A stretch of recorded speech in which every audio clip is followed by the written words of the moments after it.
میرے آقا صلی اللہ علیہ وسلم کے پیارے دیوانوں، تو اللہ کے حبیب فرماتے تاریک جماعت 12 مصیبتوں میں گرفتار ہوگا۔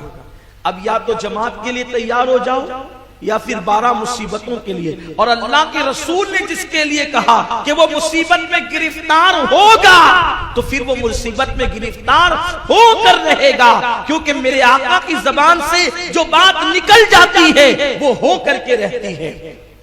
آقا فرماتے 3 مصیبتیں اس کو دنیا میں ملے گی، 3 مصیبتیں اس کو مرتے وقت ملے گی، 3 مصیبتیں اس کو قبر میں ملے گی، اور 3 مصیبتیں اس کو میدان محشر میں ملے گی۔ ایسی وہ 12 مصیبتوں کا شکار ہوگا۔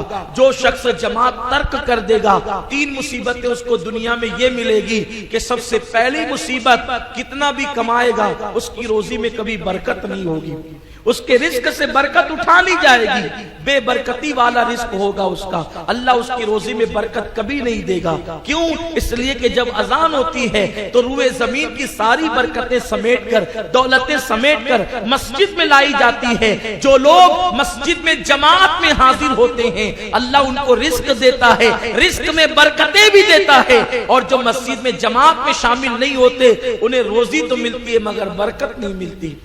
میرے آقا علیہ السلام کے دیوانوں، نماز با جماعت میں شامل ہونے کے لیے اللہ کے فرشتے تک مسجد میں آتے ہیں، مسلمان مسجد میں نہیں آتے، جماعت میں لوگ شریک نہیں ہوتے۔ اللہ روزی سے برکت اٹھا لیتا ہے، رزق سے برکت اٹھا لیتا ہے۔ اور دوسری مصیبت کیا ہے؟ اللہ اکبر۔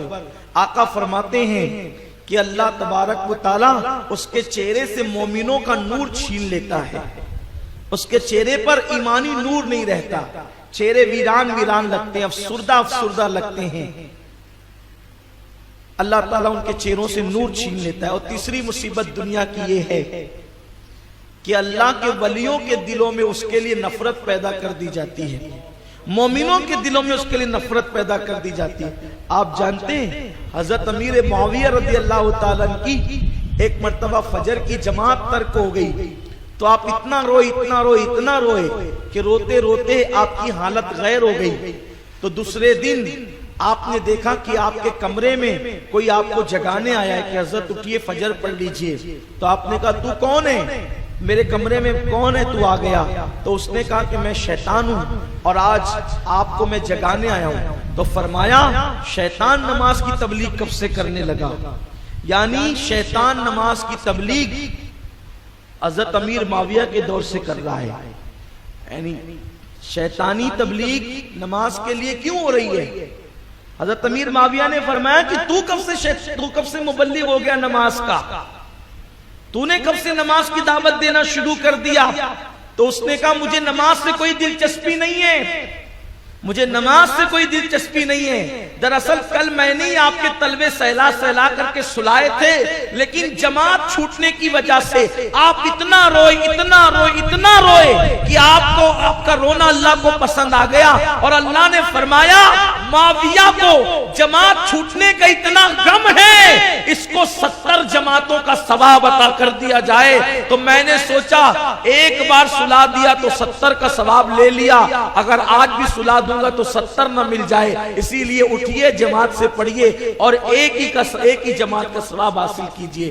اس کا مطلب یہ ہے کبھی کبھی شیطان نماز کی بھی دعوت دینے نکلتا ہے، لیکن شیطان کی نماز کی دعوت کے پیچھے بھی سیاست ہے، شیطان کی دعوت نماز کے پیچھے بھی سیاست ہے، وہ نماز کی دعوت سے بھی سیاسی فائدہ اٹھانا چاہتا ہے، لیکن یہ اللہ والوں کی سنت ہے کہ نماز کو ہم سیاسی فائدے کا ذریعہ نہیں سمجھتے، بلکہ ہم تو آخرت میں نجات کا ذریعہ سمجھتے ہیں۔ اور ہم سنیوں کی نماز میں خدا کا ذکر بھی ہے، نبی کا ذکر بھی ہے، ولی کا ذکر بھی ہے۔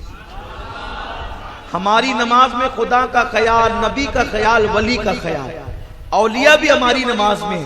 آپ کہیں گے ہم تو پہلی مرتبہ سنتے ہیں کہ ولی بھی نماز میں، بالکل۔ السلام علینا وعلی عباد اللہ الصالحین، جو جب کہتے ہیں نا السلام علینا ہم پر بھی سلام ہو، وعلی عباد اللہ الصالحین اور تیرے ولیوں پہ بھی سلام ہو، پتہ چلا نماز کے اندر سلام صرف نبی پر نہیں ہے بلکہ نبی کے ساتھ ساتھ ولیوں پر بھی ہے۔ تو ہماری نماز میں تو ولیوں کا ذکر بھی آتا ہے، اور یہ قانون کس نے رکھا؟ یہ قانون قانون کسی ایرے گیرے نتو خیرے نے نہیں، بلکہ یہ قانون میرے اللہ نے عطا فرمایا ہے۔ ہم سنیوں کی نماز کیسی نماز ہے؟ اسی لیے یہی نماز ہے جو نجات کی طرف لے جاتی ہے۔